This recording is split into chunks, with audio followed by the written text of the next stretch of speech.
नमस्ते, भारत एक्सप्रेस देख रहे हैं आप। मैं हूं आपके साथ रोहित पोखरियाल। 5 की पड़ताल में बिहार चुनावों को लेकर लगातार मंथन चिंतन जहां पार्टीज में हो रहा है, तो वही मेरे शो में भी हो रहा है, इस प्लेटफॉर्म में भी हो रहा है।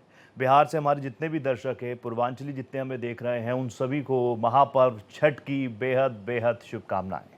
आप जानते हैं, बिहार का चुनाव हो और दिलचस्पी ना हो, ऐसा हो नहीं सकता। एनडीए और महागठबंधन दोनों का चुनावी प्रचार फुल फ्लो में चल रहा है। तमाम मुद्दे चुनावी प्रचार के दौरान उठ रहे हैं। एनडीए जहां जंगल राज पर निशाना साध रही है, तो वहीं मुस्लिमों की भागीदारी पर आरजेडी बैकफुट पर है। अमित शाह ने जंगल राज को लेकर तगड़ा वार किया, तो वहीं आरजेडी ने तेजस्वी यादव को नए नायक के तौर पर पेश किया। पटना में जगह जगह बड़े बड़े पोस्टर्स हैं। इसी मसले पर करेंगे एक सार्थक चर्चा, जुड़ेगा बड़ा पैनल। उससे पहले ये रिपोर्ट। बिहार चुनाव में सभी दलों ने चुनाव प्रचार में अपनी ताकत झोंक दी है। एनडीए और महागठबंधन लगातार मतदाताओं को अपने पाले में करने के लिए हर दांव पेच आजमा रहे हैं। खगड़िया में गृहमंत्री अमित शाह ने एक बार फिर आरजेडी के जंगल राज पर निशाना साधा।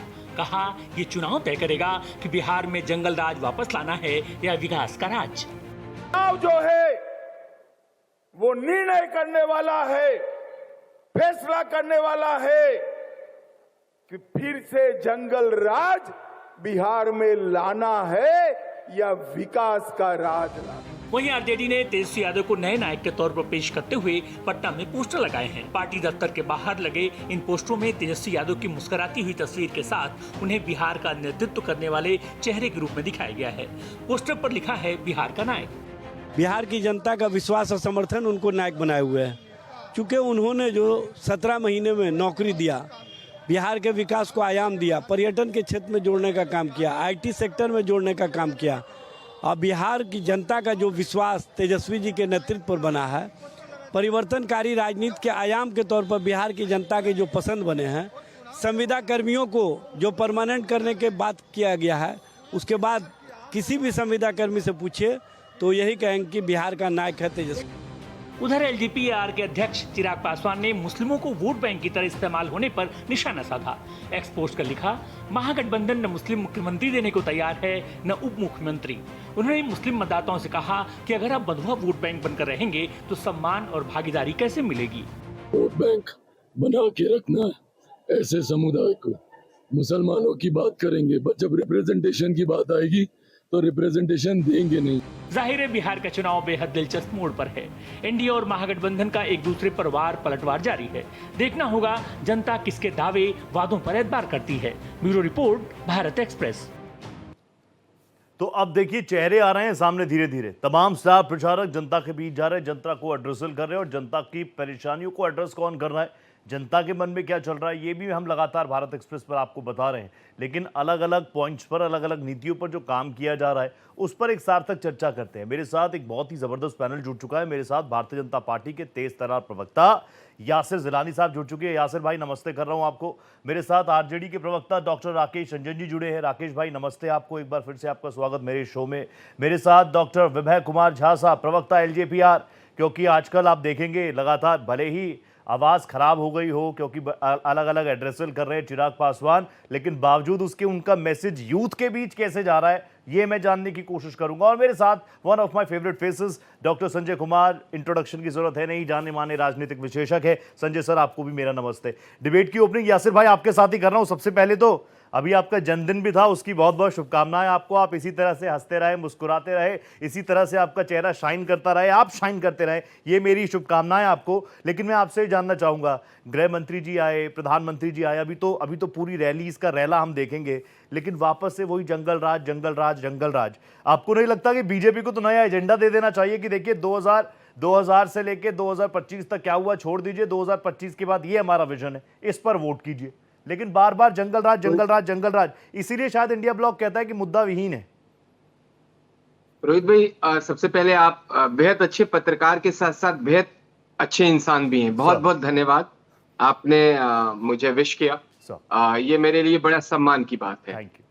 मैं अब आता हूं मुद्दे पे। देखिए, जंगल राज की चर्चा इसलिए बार बार बिहार की जब बात आएगी तो वो जो एक काला अध्याय है जिसमें लालू प्रसाद यादव जी की हुकूमत रही है, उनके परिवार की हुकूमत रही है, वो इसलिए जोड़ा जाता है कि लोगों को पता चले कि किस तरीके से एक भारत का एक ऐसा राज्य था बिहार जिसमें एक परिवार ने ऐसी हुकूमत चलाई जिसको लोगों के अंदर एक डर, भय और बर्बादी की उस कागार पे बिहार को लेके वो पहुंच गए थे, जिसको इसी हिंदुस्तान के लोगों ने देखा है। वो उस अपराध का बोलबाला, अपराधियों का बोलबाला, माफियाओं के हाथ में तमाम बिहार के हिस्से कब्जे में थे। पुलिस कोई काम नहीं कर पाती थी, प्रशासन कोई काम नहीं कर पाता था। नेताजी के जो चेले थे, उन चेलों के हाथ में जोन वाइज बिहार को बांट दिया गया था और जो वो कहते थे वही करते थे। और नेताजी के बाद जब बात बचती थी तो उनके 2 साले थे, एक साधु और एक सुभाष। उनका कारनामा अगर उनपे हम चर्चा करें विस्तृत तो पूरी डिबेट आपकी निकल जाएगी कि किस तरीके से उन्होंने बिहार को पंगु बना दिया था। इसलिए बार बार चर्चा आता है। आप यकीन करें कि गोपालगंज से लेके और पूरा वो इलाका सुभाष यादव के कब्जे में था और पटना से लेके दरभंगा और मधुबनी तक का इलाका जो दूसरे साले थे उनके हाथ में था। इसलिए बार बार ये लोकतंत्र है। लोकतंत्र में जो जनता होती है वो सब कुछ करती है, जनार्दन होती है, वो डिसाइड करती है। जनता ने उन्हें चुना था लेकिन जनता का भी मान सम्मान नहीं किया। और उसके बाद जब नई पीढ़ी की पॉलिटिक्स उनके घर में आई तेजस्वी यादव के रूप में, तो लैंड फॉर जॉब के मामले में उनका नाम आ गया। तो जो सिलसिला, जो कृत्य परिवार के मुखिया कर रहे थे, वही परिवार के आने वाली जनरेशन ने भी प्रदेश को दिया। इसलिए हम उस पर चर्चा कर रहे हैं। और रैली की आप जो बात कर रहे हैं कि गृह मंत्री जी आ रहे हैं, प्रधानमंत्री भी जाएंगे, तो ये सब भारतीय जनता पार्टी के पहले कार्यकर्ता हैं, फिर देश के प्रधानमंत्री और गृह मंत्री हैं। और भारतीय जनता पार्टी एक कार्डर बेस्ड पार्टी है। इसका मंडल अध्यक्ष से लेके राष्ट्रीय अध्यक्ष तक भारतीय जनता पार्टी के कार्यकर्ता के रूप में काम करता है। और हमने जो काम किया है, जो अभी आप नीतीश कुमार की जो अब तक की यात्रा रही है, जो बिहार में उन्होंने पिछले 20 साल में 17 साल, 17.5 साल का जो हमारा कार्यकाल रहा है, जिसमें भारतीय जनता पार्टी रही है, उसमें काम हुआ है। उसमें आप गांधी मैदान पटना का किसी के कब्जे में नहीं रहा है। गांधी मैदान पटना का कब्जा 20 सालों में बिहार बहुत आगे आया है। मैंने आपको 3 से 4 मिनट दे दिए। रोहित भाई, रोहित भाई एक नाम बता दूं, सब्जी बाग से लेके और पटना के पूरे इलाके में एक पप्पू यादव हुआ करते थे, राजजेडी के नेता थे। ये पप्पू यादव नहीं जो पूर्णिया से आते हैं, उनके कब्जे में था। तो इस तरह के लोगों से छुटकारा अगर ये लोग आ जाएंगे तो फिर वही सिचुएशन बिहार में आ जाएगी, वही सारी व्यवस्था बहाल हो जाएगी, उसी तरह की गुंडागर्दी चरम सीमा पे आएगी। इसलिए बार बार हम लोग कह रहे हैं जनता से हाथ जोड़ के कि इनको मत लाइए। ठीक है, जनता को अवेयर करने का काम एनडीए कर रहा है, बीजेपी कर रहा है, प्रधानमंत्री जी कर रहे हैं, गृह मंत्री जी कर रहे हैं, ये कहना है यासिर जिलानी का। रंजन भाई, मैं आपके पास आ गया। उन्होंने तो एक के बाद एक कई नाम दिखवा दिए और मैं जान रहा हूं आपने भी अब तक कई नाम लिख लिए होंगे। मुझे पता है आपकी तैयारी बहुत मजबूत रहती है, लेकिन प्लीज आज एक पोस्टर बड़ा वायरल रहा जिसमें नायक के तौर पे, एकदम हीरो के तौर पर तेजस्वी जी हैं। मैं देख रहा था उनकी रैलीज में जा रहे हैं, लोग पहुंच रहे हैं, वो यात्रा निकाल रहे हैं, लोग बड़ी संख्या में पहुंच रहे हैं, लेकिन नायक का इतना बड़ा पोस्टर, कुछ एक्सपर्ट्स पूछ रहे हैं इसके पीछे बैकग्राउंड भी बताइए, एक्सपीरियंस भी बताइए। रोहित भाई नमस्कार। नमस्ते सर। एक बार और आपके नायक वाले सवाल पे भी जवाब दूंगा, लेकिन अभी आप देखिए ना कि कैसे पेट में जो दर्द हो रहा है, जब महागठबंधन के पक्ष में पूरा समाज, हर वर्ग का हर एक वोटर, हर कोई जनता हो, महिला हो, पुरुष हो, दलित हो, शोषित हो, वंचित हो, अल्पसंख्यक हो, सवर्ण हो, जब उठ के साथ आकर के एकजुट अब कह रहा है कि निकम्मी जो एनडीए की जो सरकार है उसको बदलना है, तो अब ये लोग कभी रोजगार की बात नहीं कर रहे हैं। जितना इनके नमूने आ रहे हैं, और प्रधानमंत्री की तो वैसे बिहार में कोई सुनता नहीं है और कोई वैल्यू नहीं देता है, इसलिए क्योंकि इतना जुमला फेंक दिए हैं, इतना झूठ फेंक दिए हैं और लोगों से इतना वादा खिलाफी कर दिए हैं कि कोई उन्हें सीरियसली लेता नहीं है। इसीलिए शासन, प्रशासन और संसाधन का मिसयूज करके जबरदस्ती वोट लोगों को उठा करके ला रहे हैं। तो इन्हें पता हो गया है कि ये चुनाव हार रहे हैं। अब सुनिए, दिक्कत ये है कि अभी काला राज की बात कर रहे थे, इन लोगों की दिक्कत ये है कि ये जो सामंती और मनवादी लोग हैं, ये कभी नहीं चाहते हैं कि पिछड़ों का राज आए, गरीबों का राज आए, वंचितों का राज आए, शोषितों का राज आए। ये पूरे हिस्ट्री आप गिना दिए, उस बीच एक पिछड़े समाज का नायक जो निकल के आया और बना मुख्यमंत्री, ते करने क्या लगे? दलितों का, पिछड़ों का नरसंहार करने लगे। क्यों? क्योंकि तुम लोग जो है, जब हम लोग के अंदर रहते थे, मेरे खेत में काम करते थे और मेरा बधुआ मजदूर रहते थे, तो इतनी हिम्मत कैसे हो गई कि तुम लोग मुख्यमंत्री बना लो, अपना राज ला लो? तो पेट में तो दर्द इन लोग को होगा ही। ये तो आप सीधा सीधा देश की लोकतांत्रिक व्यवस्थाओं पर सवाल नहीं उठा रहे। रंजन भाई आप बहुत अच्छा बोलते हैं, आप ही बोलेंगे, लेकिन आपने कहा प्रधानमंत्री जी आ रहे हैं, कोई सुनता नहीं है। लोकसभा में 40 में से 30 सीटें एनडीए के पास ही तो गई हैं, तो फिर कैसे आप कह रहे हैं कि नहीं सुन रहा कोई? नहीं, सुनिए ना, अब बताइए कि आज से 11 साल पहले इन्होंने वादा किया था, 2 करोड़ नौकरी देंगे, 15 लाख सबके खाते में आएंगे, गैस का सिलेंडर जो है 350 से फ्री हो जाएगा। हो गया कितना? 1100 रुपया। बहुत हुआ पेट्रोल डीजल की महंगाई की मार, अब 35 रुपये और 40 रुपये देंगे, हो गया कितना? 100 पार। तो इनकी जो वादा है, और एक कह रहे हैं कि हम जन कल्याणकारी कर रहे हैं। अरे 35 रुपया का जल 100 रुपया पार हो गया, 350 का सिलेंडर 1100 पार हो गया, और सबका दूसरा ये लोग लेके के आए कॉन्ट्रैक्ट राज। और जब उस सारी चीजों से हटा करके, और तेजस्वी जी जब नौकरी की बात कर रहे हैं, हर घर रोजगार देने की बात कर रहे हैं, और पलायन की आवाज उठा रहे हैं, और स्वास्थ्य सुविधाएं और नहीं, ये सब तो होना चाहिए। इनके पेट में दर्द हो रहा है। तो इसीलिए ये लोग अब जानते हैं क्या, अब क्या कर रहे हैं? अब ये हिंदू मुसलमान पे आ गए हैं। अब देखे होंगे लेटेस्ट। मैं आऊंगा, उस पर बात करूंगा, लेकिन आप बार बार रंजन भाई, you are my one of my favourite faces. Ranjan भाई आपको पता है ना, आप मेरे कुछ चुनिंदा चेहरों में से फेवरेट चेहरे हैं, जो आता है पूरा होमवर्क करके आता है। अब आप कह रहे हैं प्रधानमंत्री ने 2 करोड़ नौकरी, 15 लाख भ्रष्टाचार, ये बातें थी 2014 में, फिर 2019 हो गया, 24 हो गया, यानी जनता की अदालत में तो उनको एक्सेप्टेंस मिल ही रही है ना, इसको आप कैसे नकारेंगे सर? राकेश भाई, अरे एक और नारा बीच में बच्चा बोल रहा है, वोट छोड़ गद्दी छोड़। मैं कह रहा हूँ इसी मुद्दे पे मैं आऊंगा, इस पर आऊंगा। 30 सेकंड का बटन हो रहा है, और जब एक्सपोज हो रहा है तो एक और पार्टी बना लिया है। जिलानी भाई 20 सेकंड दे पाऊंगा, आपको पता है मेरे पास 2 गेस्ट और हैं, उनके पास भी ज्यादा है। 10 सेकंड। चाहे वो बीजेपी हो। आपने रोहित भाई, आपने कहा कि राकेश जी आपके फेवरेट थे, सबसे लड़ाई जा रही है, अब वो सुनेंगे नहीं। राकेश भाई को सुनिए, 20 सेकंड राकेश भाई सुन लीजिए। हाँ, आपने रोहित भाई राकेश जी को कहा आपके वो फेवरेट हैं, तो ये मुझे लगता है कि शायद किसी कॉलेज में पढ़ाते हैं, मुझे पूरी जानकारी नहीं है। आज 20 साल पहले चले जाइए, सैलरी कितनी थी जब 30 रुपए का पेट्रोल बिक रहा था? और राकेश जी कुछ तो आप तैयारी कर लिया करिए, जो तार्किक हो, संदर्भ में बात करिए, कुछ तो बात कर लीजिए। रोहित भाई ने तो आपको बता ही दिया कि आप पूरे चुनाव में जब जहां गए हैं चुनाव हारे। आज इसलिए लोगों ने एक्सेप्ट किया क्योंकि आप लोग ये जो हवा हवाई बात करते रहे ना, आप पे विश्वास कोई नहीं करेगा, आप पे विश्वास कोई नहीं करेगा, ये ध्यान रखिए, क्योंकि वो जानते हैं कि सब परिवार के अंदर चला जाएगा। बड़ी बहन, छोटी बहन आ जाएंगी, उसकी बीच वाली बहन आ जाएंगी, उनके पति आ जाएंगे, उनका छोटा वाला भैया फिर दोबारा से आ जाएगा। ये सारी चीजें मैं एक बार ओपनिंग ले लूं रंजन भाई, मैं जल्दी से विभय कुमार जी के पास जा रहा हूँ। डॉक्टर विभय प्लीज, मैं आप दोनों को मौका दूंगा, सबको मौका दूंगा। विभय जी प्लीज आप आइए। विभय जी प्लीज, मैंने तो बताया, देखिए बहुत मेहनत कर रहे हैं, चिराग पासवान जी इतना घूम रहे हैं, इतना एड्रेसल दे रहे हैं, गला बैठ गया है, फिर भी नॉन स्टॉप काम कर रहे हैं। क्या रिस्पॉन्स आ रहा है युवाओं के बीच से क्या रिस्पॉन्स आ रहा है?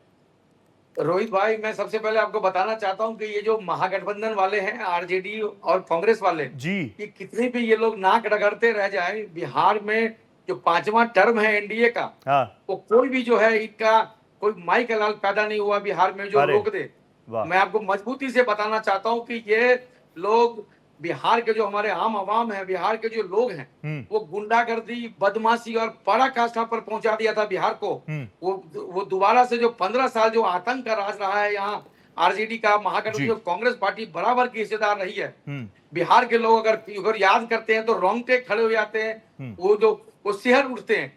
तो आप एक बात मैं आपको मजबूती से बताना चाहता हूं कि जो 14 नवंबर 2025 का जो रिजल्ट बिहार का आएगा जी, रोहित भाई, आप लोग वरिष्ठ मीडिया कर्मी हैं, देश भर में पूरे बिहार जो है एनडीए की इतनी आंधी, जो इतनी हवा जो भी अभी निकल चुकी है, जो 225 पार जो एनडीए का नारा है, आप लोग कहीं ना कहीं उसके आसपास देखेंगे 200 225 के आसपास। क्या बात है, जो है एनडीए पूरा देश रिजल्ट देखेगा। हाँ। इनको किस तरीके से फुटबॉल यहाँ की जनता बनाएगी, हाँ। इसके छक्के छूट जाएंगे, हाँ। ये मैं आपको मजबूती से बताना चाहता हूँ। एक सवाल और पूछूं आपसे, नरेंद्र मोदी, विभय जी ये सब तो है, ये सब तो आपका सर्वे होगा, रिजल्ट पे तो हम बात करेंगे ही, लेकिन आजकल ना आरजेडी, आप मेरी बात सुनिए झा सर रोहित भाई सुन लीजिए, जब हाँ। कंपेनिंग जो है साथ साथ जो है घूमने का काम अभी बस शुरू होने ही वाला, ठीक है, वो तो मैं देख रहा हूँ, मेहनत पूरी चल रही है, लेकिन मैं चाहता हूँ ना कि मेरे शो से कुछ नैरेटिव है जो बस्ट हो जाए, की सरकार बने और सुशासन बाबू नीतीश कुमार जी, वाह वाह, जो 5वां टर्म है फिर से यहाँ पर बहुत बढ़िया जो सरकार बनाए। विभय सर, अब मेरा सवाल सुनिए, आजकल इंडिया ब्लॉक पता है क्या कर रहा है, मेरे शो पे ही आते हैं, आरजेडी वाले होते हैं, कांग्रेस वाले होते हैं, बहुत रिस्पेक्टेड है, वो बार बार कहते हैं कि बीजेपी जो है वो पार्टियों को खा जाती है, वो आपकी पार्टी का एग्जाम्पल देती है, आजकल पुरानी वीडियोस वायरल कर रही हैं जब सामान उठा के बाहर फेंक दिया था, वो कह रहे हैं कि हमें आपकी चिंता है, इंडिया ब्लॉक को एलजेपीआर की चिंता है। रोहित भाई, एक बात आप समझ लीजिए कि हाँ। हमारे नेता चिराग पासवान जी, हाँ।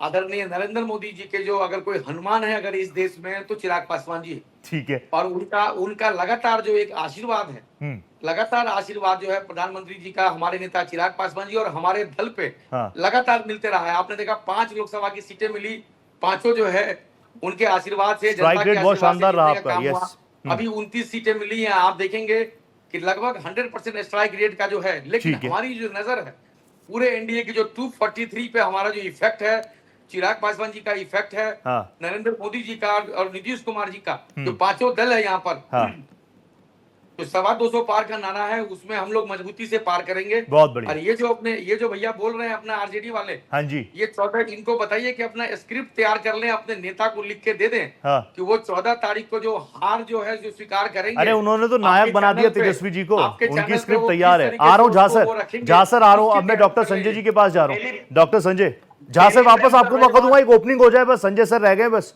संजय सर प्लीज आप मुझे बताइए, अब मैंने प्रधानमंत्री जी आए थे कल, हमने प्रधानमंत्री जी को देखा, उससे पहले योगी आदित्यनाथ जी थे, गिरिराज सिंह की बातों को हम इग्नोर करेंगे नहीं, उस पर भी मैं आऊँगा, और गृह मंत्री जी भी, जंगल राज जंगल राज जंगल राज, ये सारी बातें तो 2020 में भी गई थी जनता के बीच में कि इनको मत लाना, जंगल राज हो जाएगा, जंगल राज हो जाएगा, लालू राज हो जाएगा। हालांकि आप बहुत क्लियर कर चुके हैं, मेरी जनता भी जान चुकी होगी, जंगल राज ये टर्म जो है ये कोर्ट से ही निकला था, किसी पॉलिटिकल पार्टी ने या किसी पॉलिटिकल एनालिस्ट ने तो इसको बनाया नहीं, लेकिन अब बार बार जंगल राज, आपको लगता है कि ये चीज, ये फैक्टर भी है ग्राउंड पर?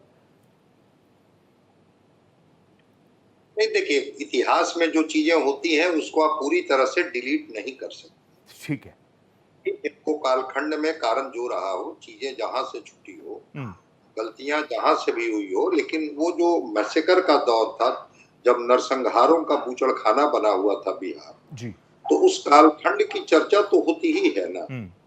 जो असुरक्षा का मामला है, अभी मैंने एक डेटा देखा था जी, महिलाओं से सुरक्षा के सवाल पर एक सवाल पूछा गया था, तो उसमें मात्र 9% लोगों ने कहा था कि हाँ सुरक्षा का सवाल होगा इस चुनाव में। मतलब कि अगर महिलाएं सुरक्षित महसूस कर रही हैं तब तो मात्र 9% लोगों ने ही कहा कि नहीं अभी भी हमें सुरक्षा की जरूरत है। सही बात है। तो एक है वो वो चीज को एनडीए अपना नैरेटिव में लाएगा क्योंकि उनको शूट करता है, इसलिए कि जब वो भय की बात करेंगे, भ्रष्टाचार की बात करेंगे तो मुद्दे उनके छूटते हैं, मुद्दे पर उनको लोग नहीं घेर पाते हैं। सही बात है। जिन मुद्दों पर उनको घेरा जाता है कि भाई शिक्षा कहाँ है, शिक्षा चिकित्सा कहाँ है, रोजगार कहाँ है, जो 58% युवा हैं उनके हिस्से में रोशनी कहाँ है, तो वहां से बचने के लिए ये बार बार इस चीज को ले जाते हैं उस कालखंड की तरफ जब वो जंगल राज की बात करते हैं, जब वो भ्रष्टाचार की बात करते हैं। स्वाभाविक रूप से वहां पर जब जाते हैं तो लोगों के मन मस्तिष्क पर इसका असर न हो, मैं इससे सहमत नहीं हूँ। हाँ ठीक है, युवा पीढ़ी, बिल्कुल आपने सही कहा कि जो पीढ़ी 2005 के बाद की पीढ़ी है उसकी भी उम्र तो 20 साल हो गई। बिल्कुल सही बात। उसने तो जंगल राज देखा नहीं, कहानियां सुनी है। 20 साल से तो आपका राज्य है, तो क्या इस राज्य में सब कुछ हसमुख हो गया? बिल्कुल। अब वो जंगल राज था और आपका जो राज्य था वो राम राज्य हो गया, जहाँ सारी चीजें बिल्कुल स्मूथ है। क्या यहाँ पर कोई हत्या, कोई बलात्कार, कोई असुरक्षा जैसी चीजें नहीं है, यहाँ पर चीजें छुपी है। लेकिन उनको घेरने के लिए लगता है कि सबसे पिन पॉइंटेड अगर इश्यूज है जो सीधे सीधे कनेक्ट करता है। अब 2020 में भी आपने देखा होगा नीतीश कुमार जी ने क्या कहा था, अपने परिवार के लोगों से पूछना, अपने पिताजी से पूछना कि क्या वो कालखंड था। लेकिन जब तेजस्वी आते हैं और नैरेटिव बनाते हैं रोजगार का, नौकरी का, कि हम सत्ता में आएंगे तो 10 लाख नौकरी देंगे, ठीक है, और वही नैरेटिव चला 2020 के चुनाव में। जब इनको कहना पड़ा कि हम 19 लाख रोजगार देंगे और नौकरी और रोजगार के बीच में चुनाव लड़ा गया बिहार में, और सबसे बड़ी पार्टी के रूप में 75 सीट लेकर के आरजेडी आई, तो वो तो भाई भ्रष्टाचार का मामला तो है, लालू प्रसाद जी कन्विक्टेड है, ये तो सही है क्योंकि वो बेल पर हैं। आईआरसीटीसी में तेजस्वी जी को पर भी चार्ज फ्रेम कर दिया गया है राव जेवनी कोर्ट के द्वारा। फिर 10 नवंबर को सुनवाई है लैंड फॉर जॉब को, तो आप इसे डिनाई नहीं कर सकते हैं। लेकिन कोई ऐसा नैरेटिव जिसमें लगे कि नहीं हम बिहार को बेहतर बिहार बना के देंगे, क्योंकि अब तो तेजस्वी जी लड़ रहे हैं चुनाव, तो तेजस्वी जी फिर डिस्कोर्स में कोई ऐसी बात लाएंगे जिससे वो घेर पाए। जैसे वो कहते हैं ना, पढ़ाई, कमाई, दवाई, सिंचाई की बात वो करते हैं, सही बात है। ये भी लोगों को करता है कि नहीं अब हम एक ऐसा बिहार देंगे जहां पढ़ाई की बात हो, ठीक है, जब बुजुर्गों की दवाई मिलेगी, हम रोजगार के लिए हमारे पास, अभी तो उन्होंने कहा है कि हर एक परिवार को नौकरी देंगे, खैर वो तो बहुत प्रैक्टिकल नहीं था, लेकिन एक बात जो उन्होंने कहा खास करके जीविका दीदियों के लिए कि कम्युनिटी मोबिलाइजर हैं जो 84 से 86 हजार, उनको हम सरकारी कर्मी का दर्जा देंगे और उनके हिस्से में हम 30,000 रुपए की राशि देंगे। तो अगर इशू बेस्ड, जो इशू बेस्ड शायद तेजस्वी जी न करके वो काम इनका जनसुराज के प्रशांत किशोर कर रहे हैं, विपक्ष की पार्टियों को लगता था कि फिर वही सोशल इंजीनियरिंग के माध्यम से हम चुनाव में परिणाम ले आएंगे। लेकिन जो 58% की जो युवा पीढ़ी है, वो युवा पीढ़ी को अपने भविष्य, अपने सपने और अपने बेहतरी के लिए वो चाहता है कि हमारे हिस्से में क्या आने वाली है। महिलाएं अधिकारों के बारे में जानना चाहती है। तो ये दोनों के इश्यूज हैं। देखते हैं बिहार का नायक के रूप में तेजस्वी जी अपने प्रभाव को डाल पाते हैं, अभी तो है, या भय और भ्रष्टाचार की बात करके एनडीए अपने प्रभाव को। बहुत स्ट्रांग ओपनिंग आ गई। डॉक्टर संजय, मैं वापस आऊंगा आपके पास। जिलानी सर, अब सबकी ओपनिंग हो गई, अब ये शो आपका है। जिलानी सर, जंगल राज जंगल राज जंगल राज, वो बार बार कह रहे हैं कि पटना में गोलियां चल रही हैं, अगर वो जंगल राज था तो ये क्या है, खुलेआम मर्डर हो रहे हैं, ऐसा कोई दिन नहीं जाता जब इस तरह की चीजें ना आती हो। तो बदला क्या, डिफरेंस क्या? फर्क को समझने की कोशिश करना चाहिए। बहुत ही एक्सपीरियंस हमारे पैनलिस्ट बैठे हैं जो बहुत ही विस्तृत तरीके से और पूरी जो जानकारी होती है उसके अकॉर्डिंग सारी बातें बिंदुवार वो बता रहे हैं। फर्क ये है कि उस जंगल राज में जब कोई अपराध होता था तो उसकी कोई सुनवाई नहीं थी। इस जंगल राज में जब पटना के हॉस्पिटल में अपराधी गोली चलाते हैं तो विद इन एक टाइम लिमिट में, 1 घंटे के अंदर, जो घंटा चलता है 24 घंटे से लेके 100 घंटे के अंदर अंदर उन अपराधियों को पकड़ लिया जाता है। अपराध तो मैं भी नहीं कह रहा हूं कि 100% कोई ऐसी सरकार हो ही नहीं सकती, फिर तो राम राज्य हो जाएगा। फिर कहाँ है, फिर तो हमारा सामाजिक जो समरसता है और सामाजिक जो बुनियादी ढांचा है वो अगर इस तरीके से बदल जाएगा तो फिर क्या कहना है। लेकिन ऐसा नहीं कि हम लोग जमीन के पे जब जा रहे हैं, हमारे जो कार्यकर्ता और नेता, तो वो सिर्फ जंगल राज की चर्चा करें। मैं सिर्फ पिछले 5 साल में जो नीतीश जी ने अपने कार्यक्रमों को अपना कर्तव्य मान के जमीन पे क्रियान्वित किया है उसकी भी चर्चा मैं बता देता हूं। बुनियादी इंफ्रास्ट्रक्चर पे भी हम चर्चा कर रहे हैं। बुनियादी इंफ्रास्ट्रक्चर और जो विकास का काम रहा है, जिसमें बड़े पैमाने पे सड़कें, कॉलेज, हॉस्टल, बच्चों के लिए स्कूल भवन, ये दिखाई दे रहे हैं बिहार के अलग अलग जिलों में। जब आप जाएंगे, जब हर गांव को सड़क से जोड़ा गया है, जब हर नल में जल दिया गया है, तो लोगों की, ठीक है कि एक आप फ्रंट पे अगर बात चर्चा करना चाहें, क्योंकि बिहार की राजनीति का जो स्वरूप है बड़ा डिफरेंट है, उस पे हम इस तरह की चर्चा जब करते हैं तो कहीं ना कहीं वो एक ऐसा अध्याय आता है जो चर्चा को दबा देता है। लेकिन ये सब काम हुए हैं। महिलाओं पे जो शिक्षा उन्मुख योजनाएं हैं, वो आपके जो पैनलिस्ट बैठे हुए हैं सीनियर, ये बताएंगे कि उसमें नीतीश कुमार की सरकार, जो एनडीए की सरकार रही है, वो कैसे पिछले 5 सालों में काम किया है। लड़कियों की छात्रवृत्ति, शिक्षा संबंधी प्रोत्साहन, शिक्षा परिचालकों को बढ़ावा, टेलीफोन स्मार्टफोन देने की योजना, स्टेशनरी अलाउंस योजना, ये सारी चीजें दी गई। ऐसा नहीं है कि उसमें हमारी सरकार काम नहीं कर रही, लेकिन उस पर चर्चा थोड़ा हम लोग भी करने में कहीं ना कहीं कोताही करते हैं और इसकी चर्चा हो रही है। और जो सामाजिक सुरक्षा पेंशन योजना रही है, उसमें आपको बता देते हैं कि वृद्धा, विधवा, विकलांग सामाजिक सुरक्षा पेंशन देने की जो व्यवस्था बहुत मजबूत की गई है। और सबसे बड़ी बात है कि ट्रांसपेरेंसी रही है।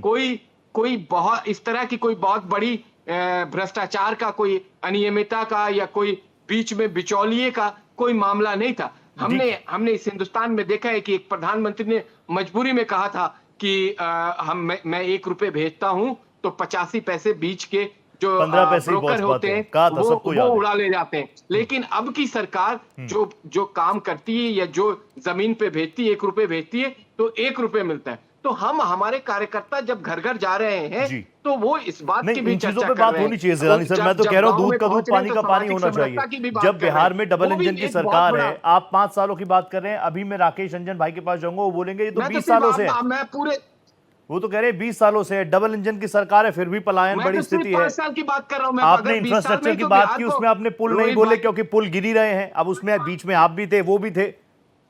रोहित भाई देखिए, बदला है, बट मसला क्या है कि ये जो नौकरी का बीच में लेके आ जाते हैं तो क्या उप मुख्यमंत्री बिना मुख्यमंत्री के साइन किए हुए किसी कार्य को कर सकता है? क्या नहीं कर सकता। लेकिन उन्होंने उस बीच से निकाल के और अपने आप को, जो आज का पोस्टर पे आप चर्चा कर रहे थे, नायक, नायक कैसे हो सकते हैं? नायक के बीच में तो एक और वर्ड है ना, खलनायक, जो उनके साथ परिवार के साथ लगा हुआ है। भाई जमीन बच्चों से ले ली नौकरी के नाम पे, ये नायक नहीं कर सकता, ये खलनायक कर सकता है।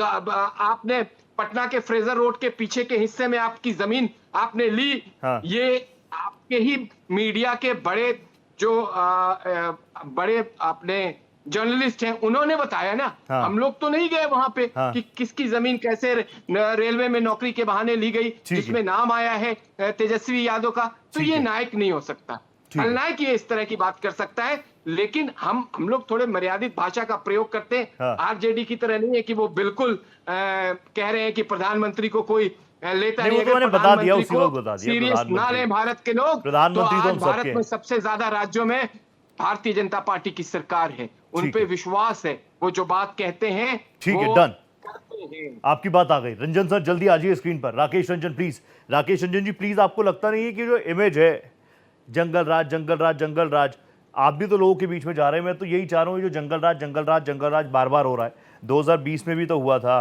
तब भी तो सबसे ज्यादा सीटें आप ही को मिली थी। तो जंगल राज वाला फैक्टर है जमीन पर। 2020 में मात्र 12,000 वोटों का डिफरेंस था। और उसमें भी जीत महागठबंधन को मिली थी। 10 से 12 सीट इन लोगों ने चुरा लिया था और इसका पुख्ता सबूत था। कई जगह सीसीटीवी गायब कर दिया था इन लोगों ने, जबरदस्ती। पिछले बार सरकार, ये लोग चोरी की सरकार बनाए थे लोग। अभी पॉपुलरिटी की बात कर रहे थे। हम जानते हैं कि आप ये सच्चाई स्वीकार नहीं करेंगे क्योंकि आप बीजेपी के प्रवक्ता है ना, क्योंकि गोल गोल से घुमाने की आदत है। अभी स्कूलों की बात कर रहे थे, हम बोल रहे हैं ना कि हर चीज, चाहे वो सामाजिक सुरक्षा पेंशन की बात हो, चाहे 200 यूनिट फ्री बिजली की बात हो, चाहे नौकरी की बात हो, हर वो चीज जब तेजस्वी जी आए और इनको लगता था कि ये लोग क्या बोलते थे कि कहां से पैसा लाएगा नीतीश जी का, जिनका सारा लोग और पूरा अभी भी तेजस्वी जी हमारे इतना सम्मान करते हैं, उन्होंने लिटरली ये कहा था कि कहां से लाएगा, अपने बाप के घर से पैसा लाएगा। और जब लाए, जब वही 17 महीने रहे तो उनको कहा कि नहीं दिया जा सकता है, इनके पास रीजन नहीं है, इनके पास नीति नहीं है, नियत नहीं है। जब तेजस्वी जी आए तो 5 लाख नौकरियां दिए, 7 लाख प्रक्रियाधीन किए, इन्वेस्टमेंट की बात किए, उधर एक्सपोर्ट पॉलिसी बनाए और सारी चीजें। और मैं स्कूलों की अभी स्थिति की बात कर रहा हूं रोहित भाई, आप बताइए, इनसे पूछिए जरा कि 1996 के बाद प्राइमरी स्कूल में परमानेंट टीचरों की बहाली पूरे 20 साल में किए। शिक्षा मित्र बहाल करके 1500 रुपये तक शोषण करते रहे लोग कॉन्ट्रैक्ट पे, और तेजस्वी जी यही कह रहे हैं कि शोषणकारी जो नीतियां हैं वो खत्म करके और सबको समान अवसर दिए जाएंगे और समान तरह के सम्मान दिए जाएंगे। या इनसे पूछिए कि नॉन टीचिंग की बहाली जो है 1997 के बाद ये लोग कभी किए हैं? ठीक है, आज तक नहीं हुआ है। आप करेंगे ना रंजन भाई? हाँ, 57,092 स्कूलों में लाइब्रेरी नहीं है। हाँ। और 20,000 से ज्यादा बिजली तक नहीं ये लोग पहुंचा पाए। हाँ। और 5,541 में शौचालय तक नहीं दे पाए। ये कह रहे हैं कि इंफ्रास्ट्रक्चर है। और विश्वविद्यालयों की यदि आप आंकड़ा उठा लीजिएगा, किसी भी कॉलेज में आप जाकर के देख लीजिए, अरे स्टूडेंट टीचर की रेशियो तो छोड़ ही दीजिए, कई सारे कॉलेज है जो एक एक टीचर चला रहे हैं। और ये लोग कह रहे हैं कि बहुत अच्छी स्थिति बनाए। और स्वास्थ्य का तो आपने बता ही दिया, और संजय जी ने भी बताया कि क्या स्थिति है स्वास्थ्य में। नहीं तो रंजन भाई आपके पास है ना, ब्लूप्रिंट तैयार है ना? लेकिन एक रंजन भाई ये सारी प्रॉब्लम्स आप एड्रेस करते आए हैं। मैं तो ये कह रहा हूं आप सारी प्रॉब्लम्स एड्रेस करते आए हैं। अब तो जनता के बीच जा रही हैं चीजें। आरजेडी का तो अपना अंदरूनी सर्वे भी है कि महागठबंधन की सरकार बन रही है। इट मींस आपकी सरकार आ रही है। ब्लूप्रिंट तैयार है ना, फ्रॉम हर घर सरकारी नौकरी, उसके अलावा जितनी प्रॉब्लम्स आप गिना रहे हैं, ब्लूप्रिंट तैयार है ना आरजेडी के पास? मैं ये पूछ रहा हूँ। एकदम ब्लूप्रिंट तैयार है, तैयार क्योंकि हमारे पास विजन है। हाँ। हर चीज पे सारी चीजें हमने सोच करके कह रहे हैं। हाँ। और किया जा रहा है। और सिर्फ उसी की थोड़े जीविका दीदी की ही बात हो रही है। हाँ। और सारी चीजें भी होगी। और लेकिन हम ये कह रहे हैं कि अभी जो है जनता को जो चाहिए, जो जन सरोकार की चीजें जो होनी चाहिए, लेकिन इनके नेता जब आ रहे हैं यहाँ हिंदू मुसलमान करने पे लगे हुए हैं। ठीक है, वो बात अभी प्रेजेंट की कीजिए, द्वापर युग में चले जाते हैं। जनता को क्या भविष्य में चाहिए उसकी बातें इनके नेता नहीं कर रहे हैं। इनके एक नेता है जो एमपी के पहले सीएम थे, वो व्यापम मॉडल लेके आ रहे हैं। हाँ। व्यापम मॉडल आप लोग को मालूम होगा, व्यापम घोटाला जो अब तक का शिक्षा और के क्षेत्र में सबसे बड़ा और पूरी दुनिया में सबसे बड़ा घोटाला है। हाँ। वो मॉडल लाने की बात कर रहे हैं। और ये जो, और सही बात है, प्रधानमंत्री जी जो है पॉपुलर हैं। हाँ। लेकिन सिर्फ और सिर्फ जुमलेबाजी में जुमलेबाज मानते हैं। और एक लास्ट बात कह के मैं अपनी बात 10 सेकंड प्लीज। हाँ, विवेक सर आ रहा हूं आपके पास। अभी रामविलास पासवान जी जो बहुत सम्मानित नेता रहे हैं बिहार के, वो पहले वो व्यक्ति थे जो 2002 में गुजरात दंगा के बाद उन्होंने रिजाइन किया था। और बाद में जब एनडीए ज्वाइन किए तो बार बार वो कहते रह गए मीडिया के सामने कि मेरा डिसीजन नहीं था, ये चिराग का डिसीजन था। क्योंकि रामविलास पासवान जी जैसे व्यक्ति कभी हनुमान किसी का नहीं बन सकता है, किसी का चेला नहीं बन सकता है, किसी की चाकरी नहीं कर सकता था। क्योंकि वो बराबरी लोकतंत्र संविधान में भरोसा रखते हुए सबकी सम्मान। और आपकी बात आ गई रंजन भाई, प्लीज आपकी बात आ गई। विवेक जी प्लीज आ जाइए स्क्रीन पे। पासवान जी का नाम भी ले लिया, बता भी दिया मीडिया के सामने आके क्या कुछ कहा। और ये भी अभी रंजन भाई ने कहा हिंदू मुसलमान, तो मुझे तुरंत चिराग पासवान जी की बात याद आ गई अभी। और AIMIM भी वही कह रही है कि जब बात मुसलमानों की आए तो वोट बैंक समझो, सिर्फ वोट बैंक समझो, और जब रिप्रेजेंटेशन की बात आए तो जीरो। ये LJP-R बहुत ज्यादा चिंतित है मुसलमानों के लिए, या फिर ये ध्रुवीकरण की कोशिश है? क्लियर कर दीजिए रोहित भाई। आप एक बात बिल्कुल क्लियर समझ आइए। बिहार में जो ये महागठबंधन, ये कांग्रेस पार्टी और ये जो आरजेडी है ना, हाँ। इनको विकास से कोई मतलब नहीं है। इन्होंने एक MY समीकरण दिया हुआ है, मुस्लिम और यादव। हाँ। ये जातिवाद, एक जात दूसरी जात से लड़ा के अगड़ा पिछड़ा अगड़ा पिछड़ा, बस इनका और कोई उद्देश्य नहीं है। 1990 से लेकर 2005 तक 15 साल इन लोगों का शासन रहा है। ठीक है। लालू जी और राबड़ी जी का। हाँ। इनका देखिए आप, कोई विकास दूर दूर तक कहीं नहीं। यहाँ रोड, बिजली, नाली, जो भी कोई योजना थी, लोग यहाँ मेजर माइग्रेशन हुआ, गांव के गांव खाली हो गए, लोग भोजन के तलाश में लोग चले गए। हाँ। पूरा गांव 12 करोड़ की आबादी, ये लोग कहाँ चले गए? इसलिए आप ये बताइए कि अगर इनकी सरकार अच्छी होती, क्यों 4 टर्म से यहाँ एनडीए और बीजेपी और सुशासन बाबू की सरकार है बिहार में, क्यों नहीं वापसी हो पा रही है? इनसे पूछिए, राकेश जी से पूछिए, अगर ये बहुत इंटेलेक्ट है तो इनसे एक बार पूछिए कि क्यों नहीं आखिर वापसी हो रही है। यहाँ जातिवाद, हमारी पार्टी का नाम ये ले रहे हैं। मैं आपको बताना चाहता हूं कि चिराग पासवान जी का भी MY समीकरण है हमारी पार्टी में। वो है महिला और युवा। वो पूरा कॉम्बिनेशन है। वो पूरे जात, पूरे धर्म को लेके चलना चाहते हैं हमारे नेता चिराग पासवान जी। इनकी तरह नहीं है कि हाँ अपने से मतलब है, आरजेडी से मतलब है कि हमारी जो सीट हो गई, बाहर में जाए मुकेश सहनी, बाहर में जाए लेफ्ट, बाहर में जाए कांग्रेस का राहुल गांधी। ये लोग अपनी चिंता करते हैं कि हमारी बेटी हो गई, बेटा हो गया, अब वो कैसे होगा, वो सेट कैसे होगा। ये लोग परिवारवाद की बात करते हैं। कोई दूसरे यादव की बताइए ना, अगर भाजपा और एनडीए की बात करेंगे तो देखिए ना, मोहन यादव जी वहां पर है, यहाँ नंदकिशोर यादव जी बिहार में है, हाँ। यहाँ अलग अलग आप अगर पूरी लिस्ट निकालेंगे तो हमारे यहाँ क्या है कि यहाँ पे कोई जात धर्म की बात नहीं है। हाँ। एक डिजर्विंग कैंडिडेट जो होता है, नहीं, ये बात वो आपकी हर- बिल्कुल ठीक है। मैं तो हर कह रहा हूँ जगह से डिजर्विंग लोग कैंडिडेट लेके हो, आते विनिंग हैं। तो कैंडिडेट हो, इनको बताइए कि लेकिन मुगाल झा साहब के ये आप रोज लोगों का भी भाई तो ये हृदय मुगाल के- परिवर्तन हुआ है। झा सर, आप लोगों का भी तो हृदय परिवर्तन हुआ है। 2020 में जेडीयू ने खुलकर, नीतीश कुमार जी ने खुलकर कहा था ना किसकी वजह से उनकी सीटें कम हुई, उसमें आपकी पार्टी का नाम था। आपने तमाम प्रत्याशी उतार दिए थे, उनके वोट काट लिए थे आपने। तो इस बार तो सब ठीक है ना? रोहित भाई ठीक है, ये सब एक राजनीति में आप ये एक इतिहास कह सकते हैं कि ऐसा होता है, हुआ है। राजनीति का मेन मकसद ही लोकतंत्र में समझ होता है गया। सत्ता पे काबिज होना। ठीक है, कुछ हाँ। कॉम्बिनेशन, कुछ गलतियां हमारे माननीय मुख्यमंत्री जी सुशासन बाबू से हो सकती है, लेकिन अब अच्छा। आप देखिए ना, लगातार ठीक है। 4 टर्म से जो कोई मुख्यमंत्री कोई मजबूती से कोई है, उनके नाम पे मैंडेट है, एक स्वीकृति है हाँ। हर समाज में, तो हाँ। उसका नाम नीतीश कुमार जी है। ठीक अब आप है। देखिए ना, पिछले बार क्या 42 सीटें थी, हम्म। तो भाजपा का ये एक तरीके से बड़प्पन है, हाँ। एक तरीके से एनडीए परिवार का बड़प्पन है। देखिए, उनको मुख्यमंत्री बना के रखा। ठीक है। आज भी मैं आपको बताना चाहता हूँ, हाँ। पार्लियामेंट में तो हमारे मोदी साहब, हमारे नरेंद्र मोदी जी तो रहते हैं फेस, बहुत लेकिन बढ़िया। यहाँ स्टेट इलेक्शन है, विधानसभा का चुनाव है, यहाँ नीतीश कुमार जी के फेस पर चुनाव होता है। बहुत बढ़िया। यहाँ नीतीश कुमार जी ही मुखिया है। वाह। और मजबूती से मैं आपको बताना चाहता हूँ कि फिर से 5वां टर्म जो है यहाँ पे कंप्लीट करेगा एनडीए, और सरकार बनने जा रही है। Done। ये लोग पता नहीं किस क्या बड़ा किस दावा दुनिया आ में गया ये झा लोग सर रहते आपके हैं। साथ। मैं क्या आपके दिख रहा पास है वापस आ रहा हूँ। एक बार फिर से एक छोटा सा रिएक्शन संजय जी का ले लूं। संजय सर, अभी रंजन सर कह रहे थे, अभी राकेश रंजन जी आरजेडी प्रवक्ता हैं, उन्होंने कहा मोदी जी आ रहे हैं, मोदी जी को कोई सीरियसली नहीं ले रहा बिहार में। फिर मैंने लोकसभा चुनावों के आंकड़े बहुत पुराने तो है नहीं, पिछले साल के ही हैं, 40 में से 30 एनडीए ही आया। आपको क्या लग रहा है, कितना सीरियसली लोग ले रहे हैं नरेंद्र मोदी जी को कि नहीं ले रहे? नहीं, मोदी जी को सीरियसली लोग ना लें ऐसा संभव ही नहीं है। अगर नहीं लेते तो फिर इस तरह का, वो तीसरी बार के प्रधानमंत्री हैं। ट्रू। और सभाओं में भीड़, तालियां, और अपने अपने तरीके से लोगों का जो कनेक्ट करने का उनका तरीका है, अगर नहीं सीरियसली लेते तो कांग्रेस को क्यों कहना पड़ा इस बार बजट में कि लगता है कि ये देश का बजट नहीं है, ये बिहार का बजट है। हाँ। ये मोदी जी ने ही तो बिहार के हिस्से में जो चीजें दी थी वो सबके सामने है। वहां तो उन्होंने कोई आरजेडी, कांग्रेस, भाजपा और जेडीयू तो नहीं किया था, उन्होंने बिहार के हिस्से में चीजों को दी थी।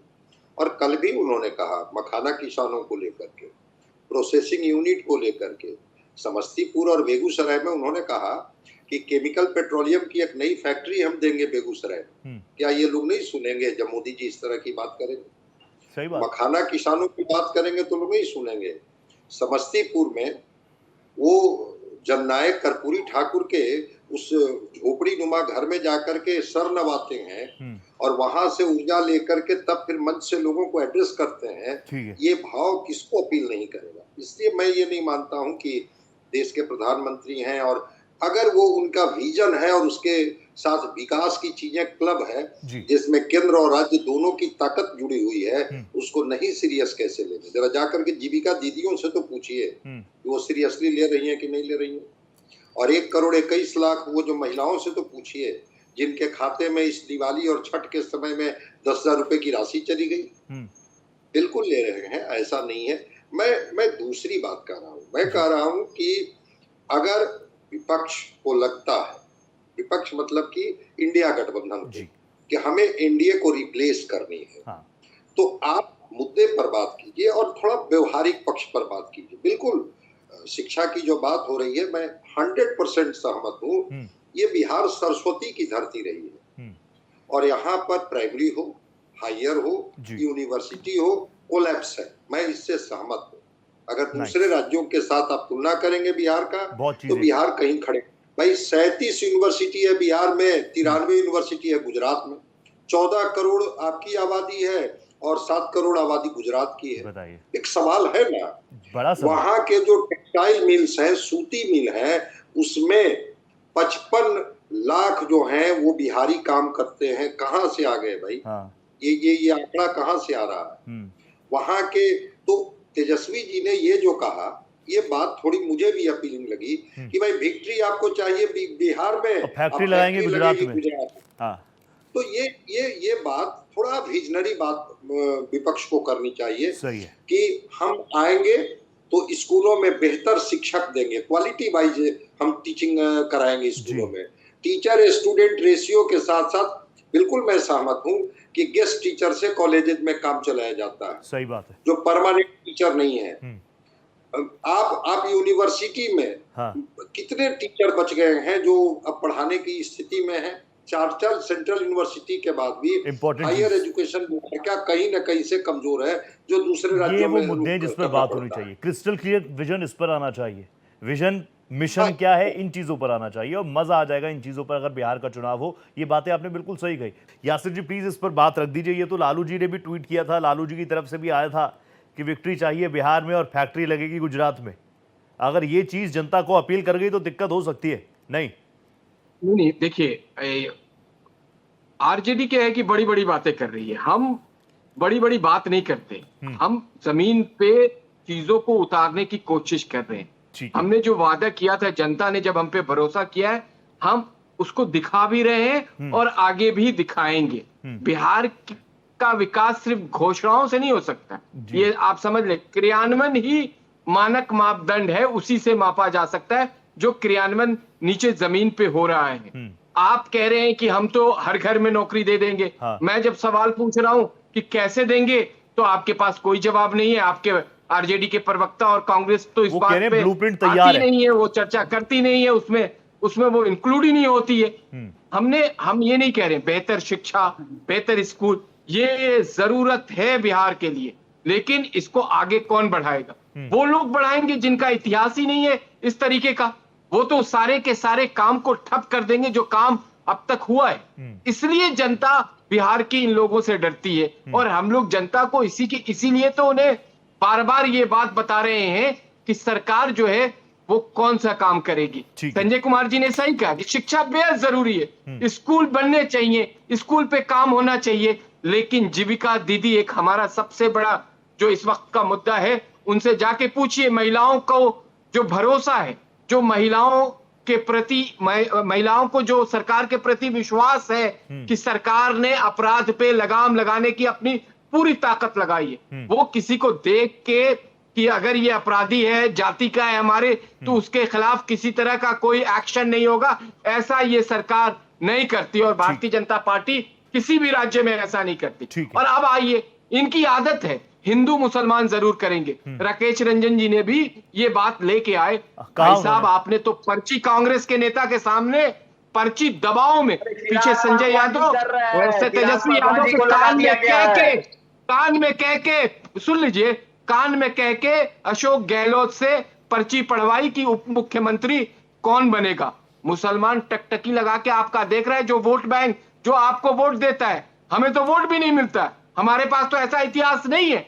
हम तब भी सबका साथ, विकास, विश्वास और प्रयास की बात को जमीन पे चरितार्थ करते हैं। हम डरा धमका के गठबंधन में समन्वय नहीं है, गठबंधन में दबाव बना के सब पूरे भारत ने देखा कि स्टेज पे किस तरीके से संजय यादव ने तेजस्वी यादव के कान में जो दबाव बनाने की बात कही, वो गहलोत साहब ने पर्ची पढ़ के सुना दी।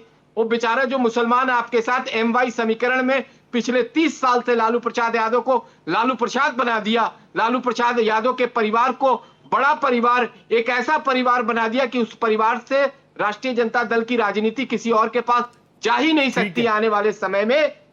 उसके लिए आपके पास कुछ नहीं है, उसके लिए कोई घोषणा नहीं, कोई मामला नहीं। ये बात भी बिहार के मुसलमान देख रहे हैं और बिहार के मुसलमानों को रोहित भाई आपके चैनल के माध्यम से मैं कहना चाहता हूं कि आप तो हम पे विश्वास नहीं करते वोट के मामले में, लेकिन कम से कम राकेश रंजन जी की पार्टी का चरित्र आपके सामने खुल गया है, फैसला आपको लेना है। ठीक है रंजन सर, ये बड़ा आरोप आप पर, हालांकि आपने खुद ही जिक्र कर दिया, गिरिराज सिंह ने जो कुछ कहा वो तो बता ही रहे हैं, हमें तो वोट ही नहीं करते, लेकिन आप बताइए आपने सिर्फ उनको वोट बैंक बना दिया क्या? सिर्फ वोट बैंक? AIMIM भी कह रही है सिर्फ दरी बिछाएंगे, दरी बिछावन मंत्री बनाएंगे और कुछ नहीं। रोहित भाई, हमने तो पूछा था बीजेपी के प्रवक्ता से कि आप बता दीजिए ना कि कितने कैंडिडेट को इस बार, कितने मुस्लिम कैंडिडेट को उतारे हैं। अरे भाई साहब, हमने तो कह दिया कि हमारा मानक मापदंड तय नहीं है कि हम धर्म आधारित वोट और टिकट करें। मजबूरी समझ सकता हूँ गिलानी भाई, आपकी मजबूरी आप मत समझिए। मैं चुनाव लड़ चुका हूँ 2012 में दिल्ली जैसी जगह से। आप मेरी मजबूरी मत समझिए, बीजेपी के टिकट से चुनाव लड़ चुका हूँ, तो आप मेरी मजबूरी मत बताइए। किसी मेरी चीज मत का, बताइए। लेकिन बस घुमाते आपका रहे मानक सारी मापदंड हो चीजें। सकता है मुसलमान को तुष्टिकरण का केंद्र नहीं, बिंदु नहीं, बनाना, इतिहास की बातें आप अचीवमेंट की करेंगे। पॉलिटिक्स के आप बादशाह सुनिए हैं, ना, हमारा नहीं है। हमारा मानक जिसका मापदंड है इतिहास- सबको साथ लेके जिसका चलने का। इतिहास दागदार होता है ना, उसको इतिहास की बातें नहीं करनी चाहिए। आपका इतिहास तो यदि उलाटा जाए तो आजादी की लड़ाई से अब तक दागदार है। और नहीं, मुसलमानों लालू के प्रसाद प्रति यादव का तो पता नहीं कौन हमेशा सा आप परिवार दंगाई आजादी की लड़ाई में लड़ रहा था।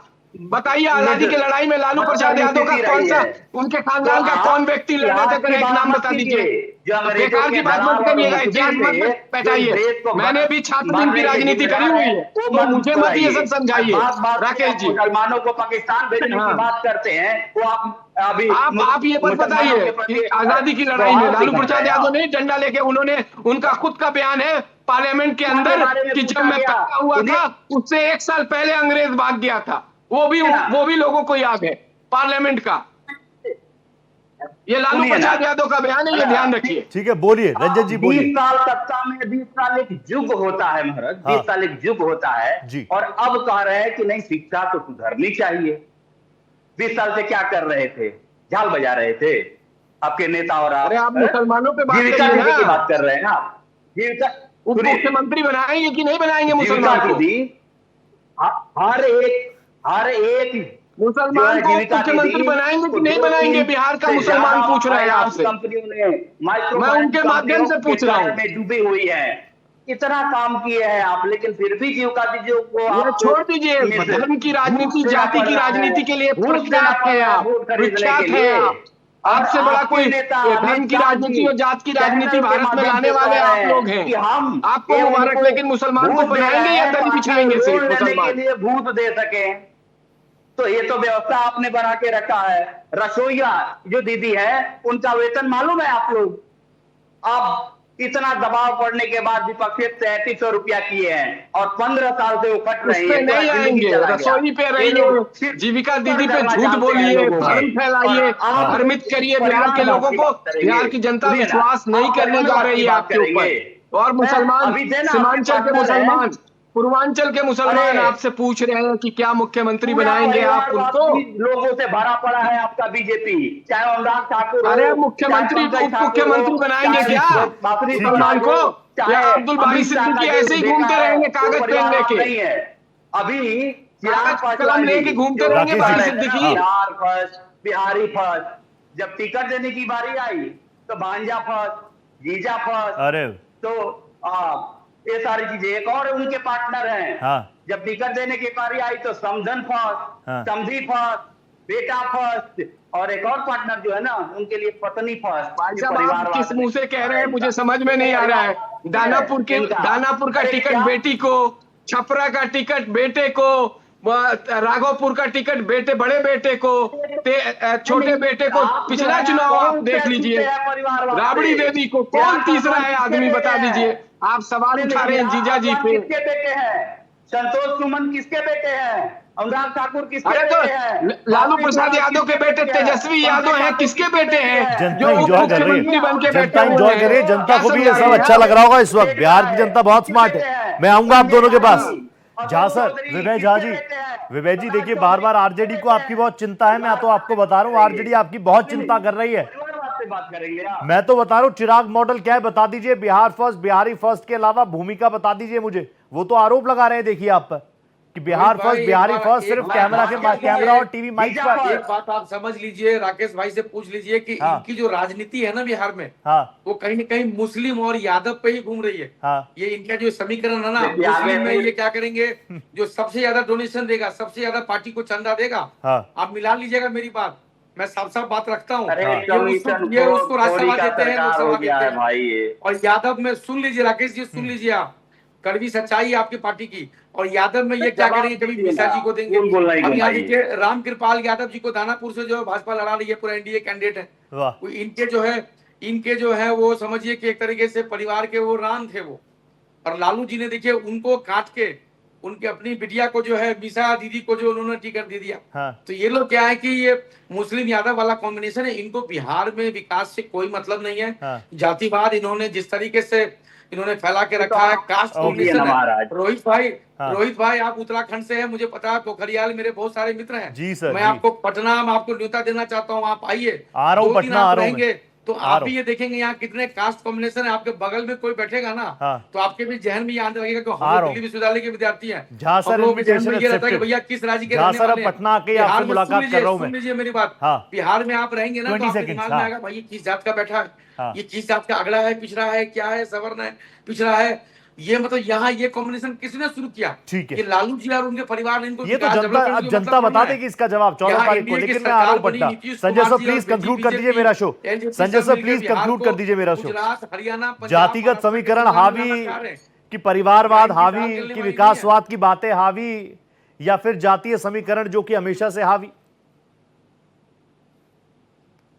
कोशिश की जाती है कि जातीय तवे को गर्म किया जाए और उस पर बूट की रोटी सेकी जाए।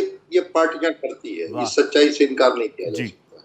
लेकिन फिर मैं कह रहा हूं कि जो 15 से 29 साल का जो 58% जो आबादी है जी, वो अब इससे बाहर निकलने के लिए तैयार है। जाति से उसकी जरूरतें पूरी नहीं होगी, उसकी जरूरतें पूरी होगी जब उसके हिस्से में रोजगार और नौकरी का कोई ब्लूप्रिंट आएगा।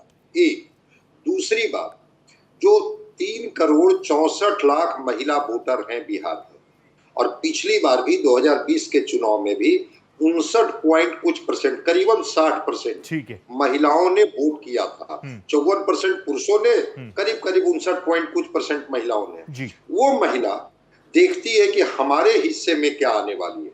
उनको आप जाति में नहीं बांट सकते, वो एक क्लास है, उनकी एक अपनी कंस्टिट्यूएंसी है, और उस कंस्टिट्यूएंसी को एनडीए कहीं ना कहीं से, और खास करके नीतीश कुमार, इस सच्चाई को राकेश जी स्वीकार करें न करें, लेकिन साइकिल पोशाक से लेकर के this is big.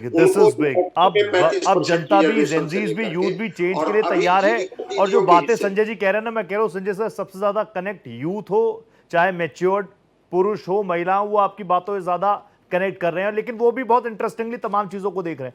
Thank you so much Sanjay ji, आप आते मेरे शो पे, it's a pleasure, thank you so much, नमस्ते। जहाँ sir pleasure, thank you so much, आप आए, नमस्ते। जिलानी साहब always pleasure having you, thank you so much. And doctor Rakesh thank you, आप आते हैं, बहुत धन्यवाद, बहुत धन्यवाद।